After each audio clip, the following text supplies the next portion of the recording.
visą laiką mes taip Rūbinį akcentavom, kad turim geriau pradėti gintis, nes tikrai gavom labai lengvų taškų ir tokių povaikiškų klaidų. Įmetėm apie 50 taškų per rungtynes, tai galim bet kaip pult, bet taip, jeigu taip ginsimės, niekad nelaimėsim. Pagerinom gynybą daugiau ir tai dar buvo klaidų, bet pavyko iškovoti pergalę. Koks buvo lemiamas faktorius pačių varžybų lemiamų akimirkų metu? Koks žaidėjas sužaidė geriausiai? Aš kaip ir visi treneriai neišskirčiau nei vieno, nes tokių žvaigždžių, kad vienas žaidėjas žaidžia, kitas ne. Kiekvienu momentu svarbiu džiaugiausi, kad nepalūžo komanda, kaip būnant pirmam keliais taškais, jau varžovai persvėrė, bet vis tiek radom savį jėgų, nepasimetėm, įmetėm kelis svarbius metimus ir apsigynėm svarbiausių momentų. Tų žaidėjų neskirsiu, patys matėt, kas galia žaidė, kas geras įmetė, Tomas Timšas, Dekavičius, Artūras Budaris, visi, kas išėjo šiandien, visi dirbo, tai tuo džiaugiamės. Prieš varžybas minėjote, jog Aivaras Kvadravičius yra vienas iš pagrindinių Joniškio žaidėjų, tačiau šiuose varžybose nelabai sekėsi jį sustabdyti. Kaip vertinate šio žaidėjo indėlį į Joniškio komandą? Žinom, kad patyręs ir jisai čia tikrai labai daug reiškia Joniškio komandai. Jau jį, kad ir norint stabdyti, vis tiek jisai čia mums jauniems žaidėjams primės savo taškus. Tokių protingų metimų, kur išprovokavo baudas, kur su bauda įmetė tokių lygių situacijų, čia galėjom net neleisti iš viso ne dvi baudas, nemetamą baudą, vieną baudą padaryti. Nu, čia jau jo patirtis žaidžia. Ar daug nervų jums kainavo ta Mariaus Grigoninės sportinė pražanga?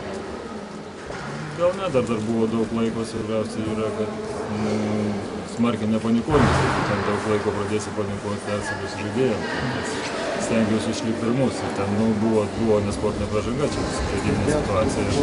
Aišku, vienas teisėjas gali švilpti, kitas gali nešvilpti. Tokiu momentu prašau, kad viduryje aikštelės baudotų žaidėjai, bet dabar įdomiai vieni teisėjai vienaip traktuoja, tai kitaip sustabdys. Taigi kitos varžybos yra prieš Mažeikius. Ko tikitės iš kitų varžybų? Ar bus antroji iš eilės Žalgirio pergalė?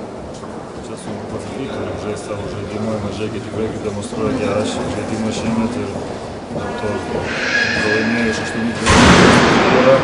Taip kad važiuojasi kiekvienas varžybas einam kautis, tobulėti, stengtis patirties ir ten norim matyti žaidėjų, kad noras būtų, nes kitas matosi, kad kažkur gal ir patingia ir nesistengia šiek tiek, ir tas labiausiai trenerių. Aš galvoju, kad Sabonį iš tikrųjų toj vietoj biškai, sakykime, sužaidė racionaliau negu mes sužaidėm paskutinę kartą. Ir gavosi tokia situacija iš tikrųjų. Gal kažkiek nuovargis įtakojo, neturėjom pagrindinio žaidėjo, Mantromavičiaus, kuris traumuotas ir rotacija truputėlį tokia sutrikus negu įprastinė rotacija. Ir paprasčiausiai buvo varžovas stipresnis negu mes. Parodė charakterį, mums buvo pritrūko iš tikrųjų. Va, tie pagrindiniai metimai kelti iš po krepšio arba dar kažkas, kur nesėkmingai jie išmušė iš vėžimų. Ir paskui tą įgytą, sakykime, iniciatyvą sunku buvo susigrąžinti. Kaip manote, ar rungtynių pabaigoje jūsų komandos lyderis Aivaras Kvadravičius turėjo pats imtis iniciatyvos, užuot perdavęs kamuolį komandos draugams? Nebuvo tokio sutarimo, kad būtent Kvadravičius imsis iniciatyvos visos ir čia buvo iš tikrųjų mintis žaisti veržliai. Po prasiveržimo nusimetinėti kamuolį kažkur tais ir vieną ar kitą pusę įsimest tolimą metimą, bet prašiausiai nepataikymo keletų metimų, kur galėjom pataikyti. Gavosi tokia situacija. Kitos varžybos su Klaipėdos ekipa ir ką galvojate prieš šias varžybas?